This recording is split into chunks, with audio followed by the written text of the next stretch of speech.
For 70 years, she was more than just a queen. She was a symbol of stability in a changing world. Through wars, crises, and revolutions, Queen Elizabeth II stood firm, guiding her country with grace and duty. She met presidents, prime ministers, and world leaders, always representing the British people with dignity. But her journey to the throne was never planned. As a child, she lived a quiet life, far from the pressures of ruling a nation. That all changed with a shocking event, the sudden abdication of her uncle, King Edward VIII. Overnight, her father became king, and young Elizabeth was now the heir to the throne. She grew up during World War II, witnessing destruction and sacrifice, and even working as a mechanic to serve her country.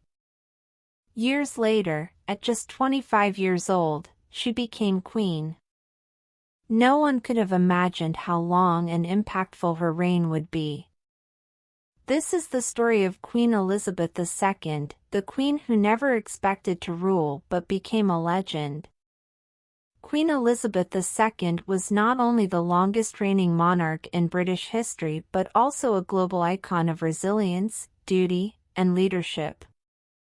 From her childhood as a quiet princess to her role as a powerful queen, she led her country through times of war, peace, crisis, and celebration. Her dedication to service never wavered, and her impact on the world remains unforgettable. In this video, you will discover her incredible life story, from a young girl who loved horses and books to a queen who shaped history. You will learn about her challenges, victories, and the moments that defined her reign. But before we begin, make sure to like this video and subscribe to our channel. This will help you improve your English while learning amazing stories from history. Now, let's travel back in time to meet the young Princess Elizabeth. Elizabeth Alexandra Mary Windsor was born on April 21, 1926, at her grandparents' home in London. She was not born in a grand palace, but in a townhouse on Bruton Street, belonging to her mother's family. At the time, her birth was an exciting event, but few believed she would ever become queen. Her father, Prince Albert, the Duke of York, was not the direct heir to the throne. The British monarchy was stable, and it seemed certain that her uncle, Edward VIII, would rule for many years. But destiny had other plans. From an early age, Elizabeth showed qualities that would later define her as a leader. She was calm, observant, and disciplined. Unlike many children of her status, she was not demanding or spoiled. Instead, she had a deep sense of duty, even before understanding what that word truly meant. She was close to her parents, who were deeply devoted to their children, and her family life was warm and affectionate. Her younger sister, Princess Margaret, was born in 1930, and from that moment on, the two girls became inseparable. Margaret was lively, playful, and mischievous, while Elizabeth was responsible and thoughtful. The contrast between them was clear from a young age. Margaret was the entertainer, while Elizabeth was the steady and reliable one. Their mother, Queen Elizabeth, later the Queen Mother, once joked, "Elizabeth is my pride, and Margaret is my joy." Despite their differences, the sisters shared a deep bond that lasted throughout their lives. Growing up, Elizabeth's greatest passion was horses. She received her first pony, Peggy, when she was just 4 years old. From that moment on, riding became her favorite activity. She spent hours learning how to ride properly, developing patience and discipline. This love for horses would never fade. Even as queen, she would spend her free time at horse racing events and breeding horses. Her education was unique. Unlike most children, Elizabeth did not attend school. Instead, she was taught at home by private tutors. Her studies included history, literature, French, and mathematics, but she also learned about government and law. Since she was not originally expected to rule, her education was focused on preparing her for royal duties, not running a country. However, as she grew older, her father ensured that she gained a deeper understanding of politics and leadership. Despite her privileged position, Elizabeth's childhood was not extravagant. Her parents believed in a simple, disciplined life. She and Margaret were encouraged to do household chores, take care of their own toys, and respect traditions. They lived in a palace but were not allowed to be spoiled. Their mother made sure they remained grounded and understood that being royal was not just about luxury, it was about responsibility. Everything changed in 1936. That year, her grandfather, King George V, passed away, and her uncle, Edward VIII, became king. However, Edward's reign lasted less than a year. He fell in love with an American divorcee, Wallis Simpson, and decided to give up the throne to marry her. This was a shocking moment in British history. No king had ever abdicated before, and the country was thrown into uncertainty. With Edward stepping down, Elizabeth's father, Prince Albert, suddenly became King George VI. This changed Elizabeth's life forever. Before, she was just a princess with no expectation of ruling. Now, she was the heir to the throne. At only 10 years old, she realized that her future would be completely different from what she had imagined. With her father as king, Elizabeth's training for the future became more intense. She began receiving lessons in constitutional law, public speaking, and diplomacy. She also started making more public appearances, learning how to behave in front of large crowds. While other children were playing, Elizabeth was preparing for a life of service. But her biggest test was yet to come. In 1939, when she was just 13 years old, World War II broke out. This was a defining moment in her life, shaping her understanding of leadership, duty, and sacrifice. The days of a carefree childhood were over, and Elizabeth was about to step into history. War changed everything. When World War II broke out in 1939, Elizabeth was just 13 years old. While many royal families in Europe fled to safety, her parents decided to stay in Britain, showing solidarity with their people. There was even a plan to send Elizabeth and Margaret to Canada for safety, but their mother firmly refused. "The children won't go without me, I won't go without the king, and the king will never leave," she declared. Instead, the young princesses were moved to Windsor Castle, where they would be safer from the bombings in London. Though she was still a teenager, Elizabeth wanted to help.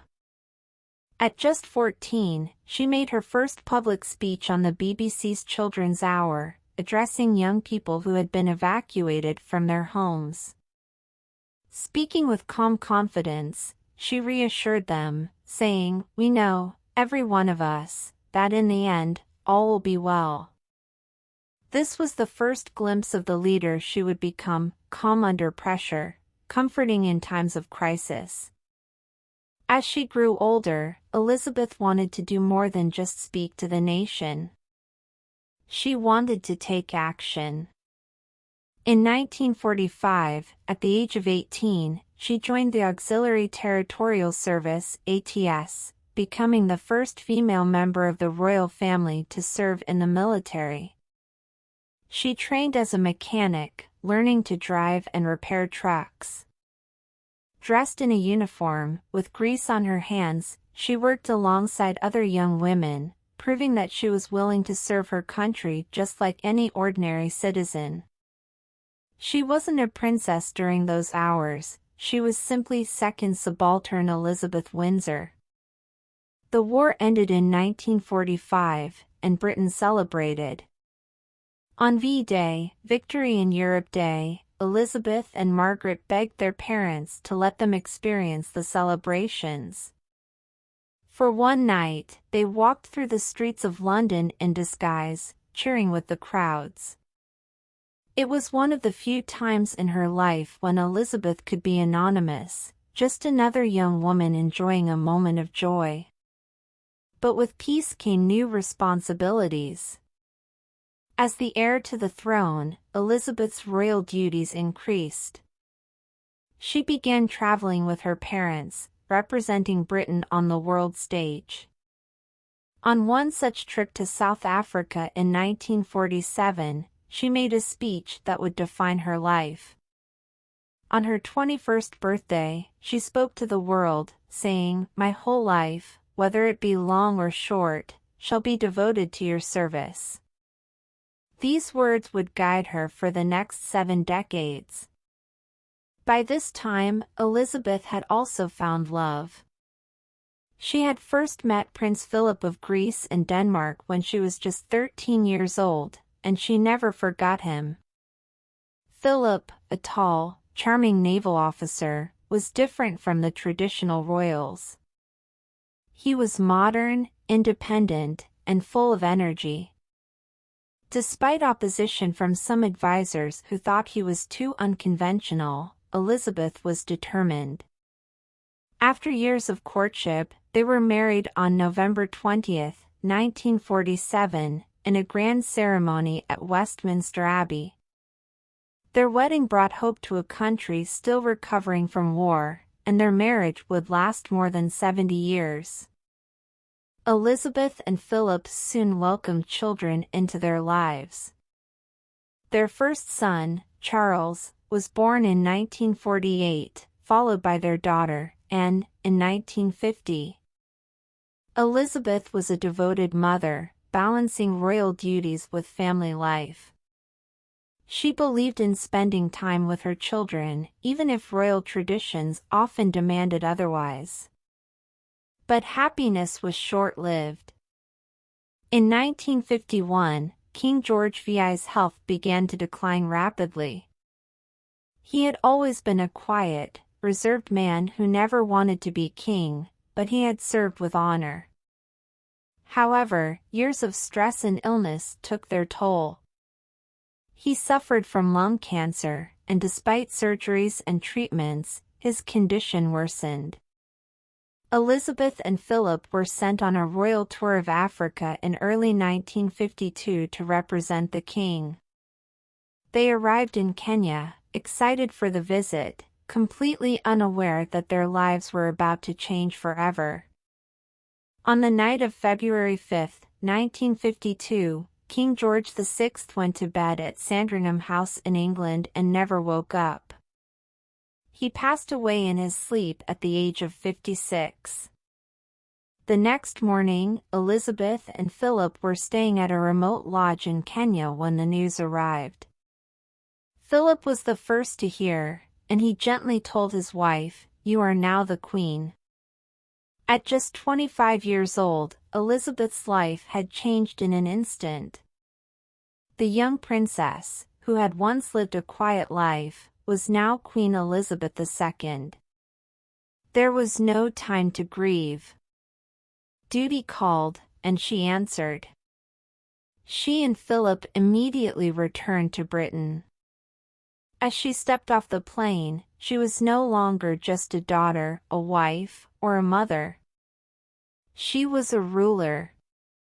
The world watched as this young woman, dressed in black, took on the most demanding job in the country. No one knew what kind of queen she would be. But Elizabeth had made a promise on her 21st birthday, to dedicate her life to service. And she would keep that promise for the rest of her days. When Queen Elizabeth II took the throne in 1952, the world was a very different place. Britain was still recovering from World War II, the empire was beginning to shrink, and global tensions were rising. The Cold War had divided the world, and nations across Africa, the Caribbean, and Asia were fighting for independence from British rule. Many wondered if this young queen, just 25 years old, could handle the weight of the crown. But from the very beginning, Elizabeth showed that she was prepared to lead. Her coronation on June 2, 1953, at Westminster Abbey was a grand event. Millions of people across Britain and the Commonwealth watched the ceremony on television, making it the first royal coronation ever broadcast to the public. For many, this was their first time seeing a royal event up close, and it made the Queen feel more connected to her people than any monarch before her. The world saw a calm, dignified woman taking an oath to serve her country. She wore a heavy golden robe, the crown jewels glittering under the lights, but beneath it all, she remained the same Elizabeth, the disciplined, duty-driven woman who had been raised to put her people first. Her first major challenge as queen was navigating the changing role of the British Empire. During her reign, more than 20 countries gained independence, marking the end of Britain's global dominance.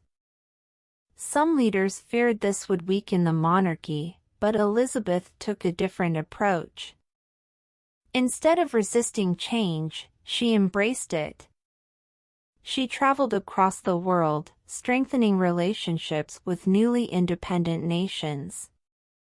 She transformed the British Empire into the Commonwealth of Nations, a voluntary association of countries that worked together through trade, culture, and diplomacy. Her leadership in this transition was crucial, and by modernizing the monarchy's role in the world, she ensured its survival.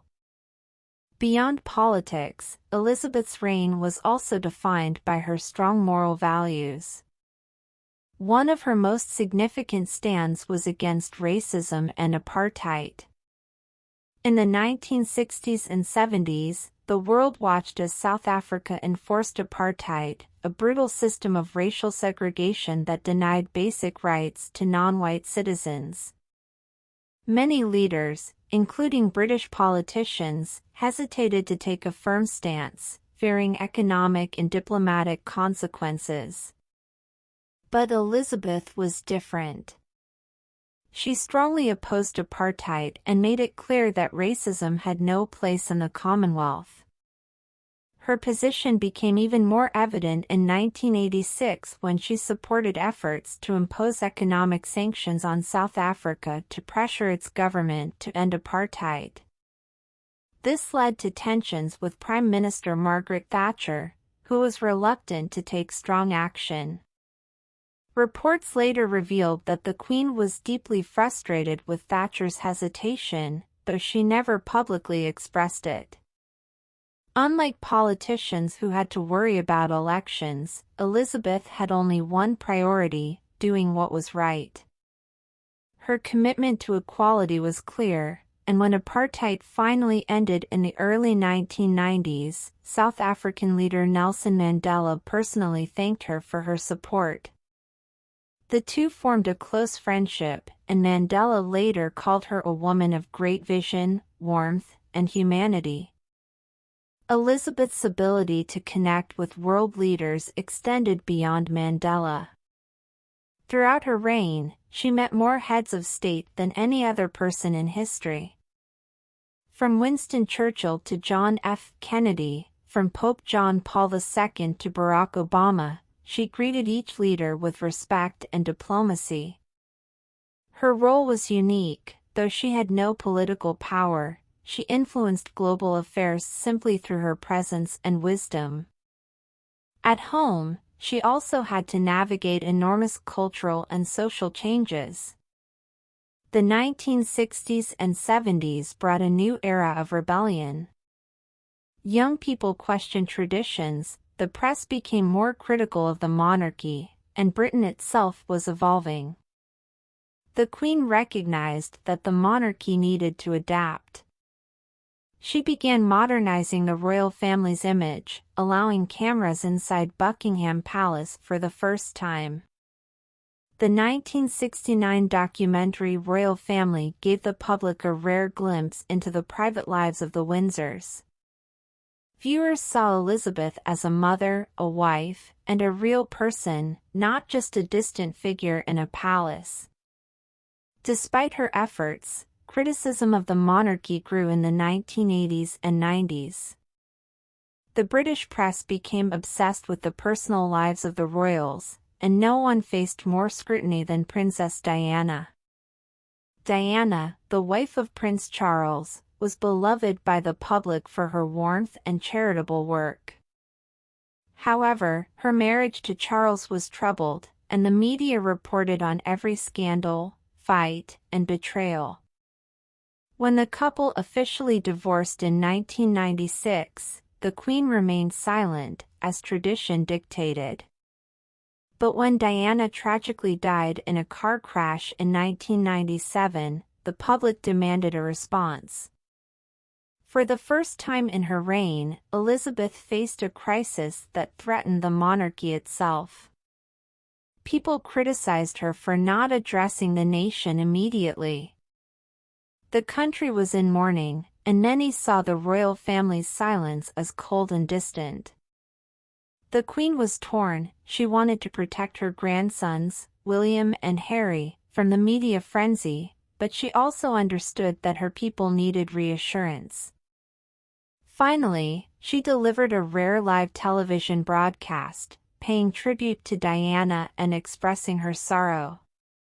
Her words helped heal the nation, and over time, the royal family regained public trust. Through every challenge, Elizabeth remained steady. She understood that leadership was not about reacting emotionally but about making decisions with patience and wisdom. She never sought popularity or attention. She simply did her duty, year after year, decade after decade. And while Britain changed, she remained its constant figure, a leader who never wavered, never abandoned her role, and never lost sight of her promise to serve. Her reign was far from over, and in the years ahead, she would continue to shape history in ways no one could have imagined. For Queen Elizabeth II, duty always came first, but family was never far behind. As a mother, she faced the same challenges that many parents do, raising children in a rapidly changing world. But unlike most mothers, her children were constantly in the public eye, their lives examined by newspapers and cameras from the moment they were born. Balancing royal duty and motherhood was never easy, and over the years, her family would bring her both joy and deep heartache. Her first son, Charles, was born in 1948, just a year after her marriage to Prince Philip. From the very beginning, it was clear that Charles was a sensitive and introspective child. He was deeply attached to his grandmother, the Queen Mother, and often felt distant from his parents, especially his father. Philip, a strong and determined man, wanted Charles to be tough, but the young prince was more thoughtful than athletic, more intellectual than competitive. Their differences would shape Charles's childhood and influence his struggles later in life. In 1950, Elizabeth gave birth to her second child, Anne. Unlike her brother, Anne was fearless, outspoken, and independent. She quickly became one of the hardest-working royals, dedicating herself to charity work and public service. Elizabeth admired Anne's strength, but her relationship with her other children, Andrew, born in 1960, and Edward, born in 1964, was more complicated. As the Queen's responsibilities grew, she had less time to spend with them, and it was often Philip who took a more active role in their upbringing. But the biggest challenge came when her children grew up and started their own families. The world was changing, and fairy tale royal marriages were no longer guaranteed to last. In the 1980s and 90s, Elizabeth watched as 3 of her 4 children faced painful divorces. Charles's marriage to Diana, which had begun as a global spectacle of romance, turned into a very public disaster. The press followed every argument, every scandal, and every tear. When their separation was announced in 1992, followed by Andrew's divorce from Sarah Ferguson and Anne's divorce from Mark Phillips, the Queen described the year as her annus horribilis, her horrible year. It was one of the rare moments when she allowed her emotions to show. But nothing would compare to the tragedy that followed. In August 1997, the world woke up to the shocking news that Princess Diana had died in a car crash in Paris.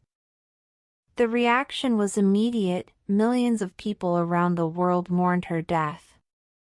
In Britain, people filled the streets with flowers, candles, and handwritten letters, expressing their love for the princess they called the People's Princess. But as the country grieved, the Queen remained silent, staying at Balmoral with William and Harry, who had just lost their mother. For the first time in her reign, Elizabeth faced widespread criticism. People expected a statement, a sign of mourning, or even a public appearance. But the Queen, following royal tradition, believed that grief was a private matter. What the public did not see was the grandmother comforting her 2 grandsons, shielding them from the cameras, and giving them space to process their unimaginable loss. The pressure continued to build. Newspapers accused her of being cold and distant, and demands for a response grew louder. Finally, the Queen spoke to the nation in a live broadcast. Standing with a black dress in front of Buckingham Palace, she paid tribute to Diana, recognizing her kindness, her dedication, and her impact on the world. The speech helped heal the wounds, and though some criticism remained, it showed that the Queen could adapt when needed. Despite these painful moments, Elizabeth remained committed to her role. She continued her work, attending thousands of engagements, supporting charities, and guiding Britain through changing times. She never allowed personal difficulties to interfere with her duty, and her ability to remain strong through family crises only reinforced her image as a steady, unshakable leader. As the years passed, the Queen also experienced moments of great joy. She welcomed grandchildren and great-grandchildren into the royal family, forming close bonds with many of them. Prince William and Prince Harry, the sons of Diana, became 2 of the most famous royals of their generation, and Elizabeth took great pride in their achievements. She also celebrated milestones in her own life, including her Golden Jubilee in 2002, marking 50 years on the throne. But even in her later years, challenges did not stop. The monarchy faced renewed scrutiny, especially as younger generations questioned its relevance. In 2019, a scandal involving Prince Andrew and his association with Jeffrey Epstein shook the royal family. Once seen as one of her favorite sons, Andrew was forced to step back from public life, a rare but necessary decision that the Queen supported. In 2020, another crisis unfolded. Prince Harry and Meghan Markle announced they would step down as senior royals, choosing to live a more private life in the United States. The decision shocked the world and led to intense debates about the future of the monarchy. The Queen, while saddened by their departure, handled the situation with her usual dignity.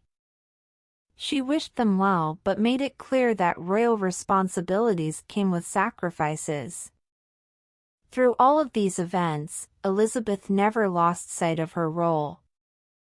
She understood that the monarchy was bigger than any one individual, even bigger than herself.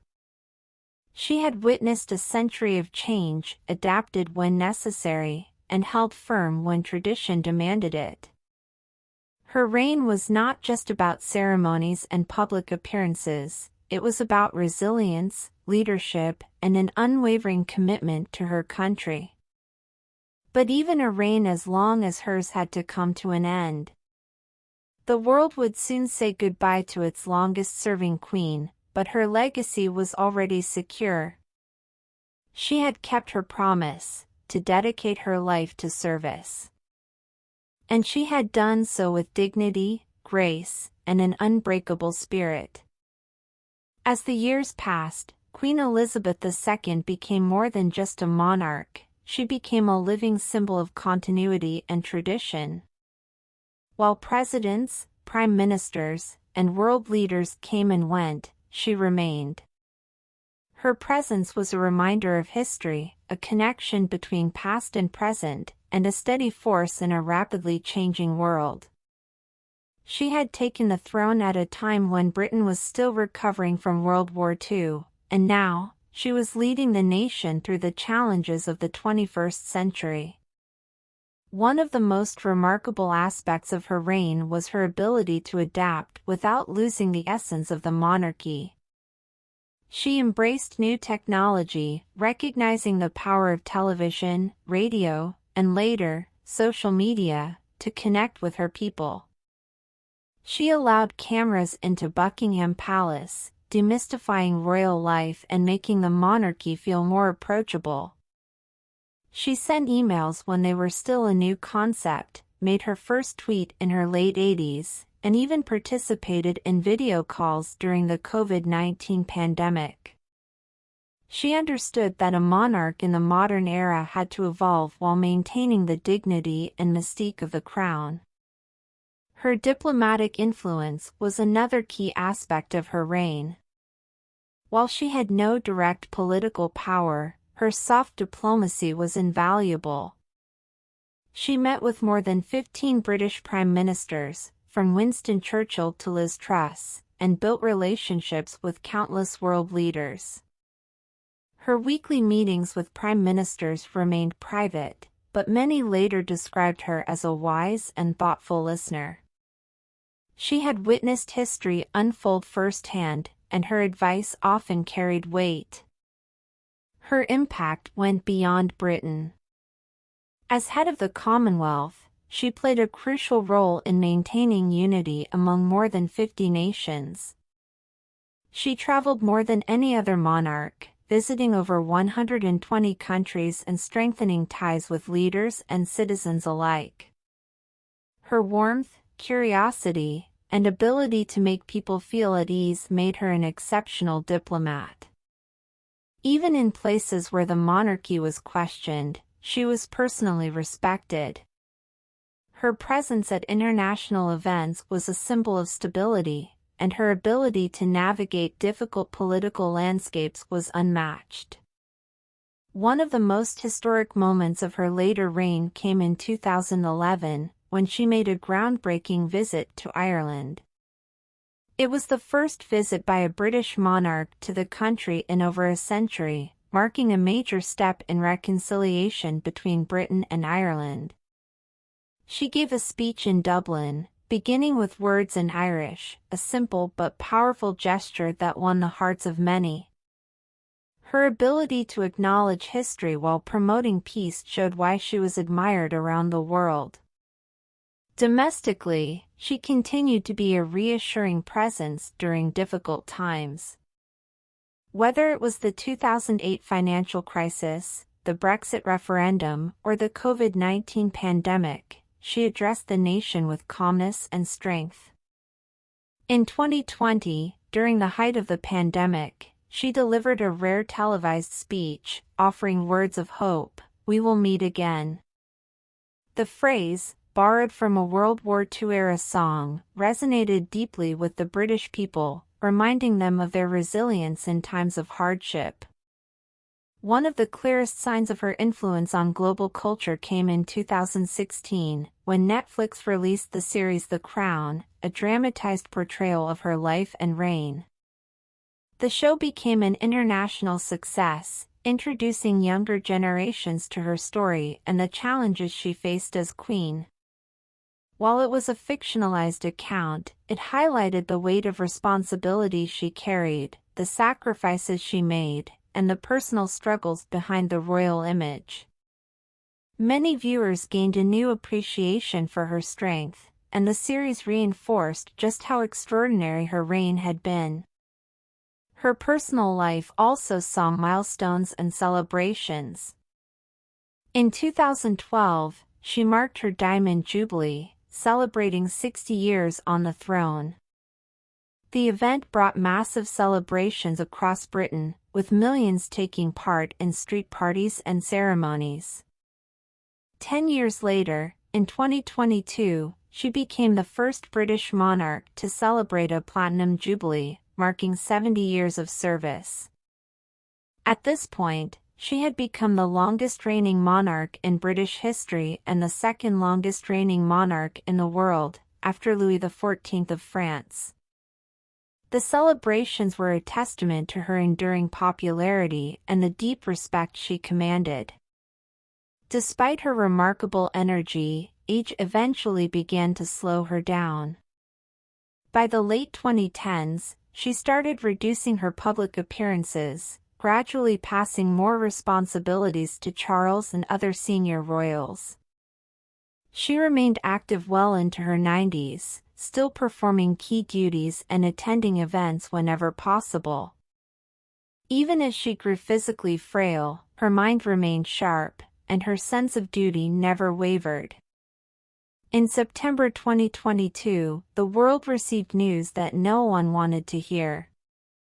Queen Elizabeth II had passed away at Balmoral Castle, her beloved retreat in Scotland, at the age of 96.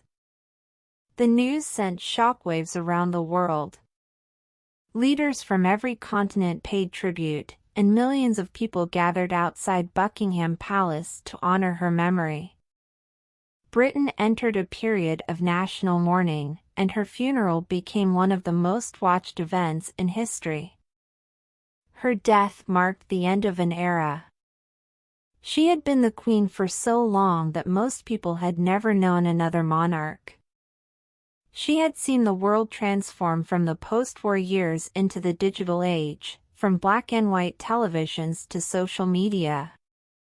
Through it all, she had remained steadfast, never allowing personal emotions to interfere with her duty. She had kept the promise she made at 21, to dedicate her entire life to service. And she had done so with grace, wisdom, and an unbreakable spirit. Even in death, her legacy endures. She is remembered not just as a queen, but as a symbol of stability, dignity, and unwavering dedication. Her influence will be studied for generations, and her name will forever be associated with one of the most significant reigns in history. But beyond the titles and the records, Queen Elizabeth II leaves behind something even greater, a legacy of leadership built on quiet strength, respect for tradition, and a deep love for her country and people. For more than 70 years, Queen Elizabeth II was a constant presence in the lives of the British people and the world. She was more than just a figurehead, she was a leader who embodied duty, service, and resilience. Her reign spanned generations, witnessing wars, political changes, technological revolutions, and shifts in culture and society. Through it all, she remained a symbol of continuity, adapting when necessary but always staying true to her role as a guiding force for her nation. Her strength was not in power or authority, but in her unwavering dedication to the crown and her people. She never sought attention or personal gain, nor did she engage in political battles. Instead, she served as a quiet, steady presence in a world that often felt chaotic.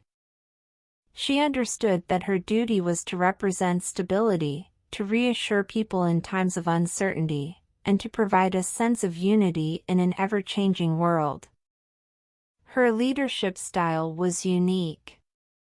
Unlike politicians, who make speeches filled with promises and ambitions, Elizabeth led through actions, consistency, and personal example. She never needed to raise her voice or demand loyalty. She earned it through decades of selfless service. She believed that the monarchy's survival depended on its ability to evolve, and under her reign, the institution adapted to modern times while preserving its traditions. She embraced technology, connected with the public, and made the monarchy more accessible than ever before.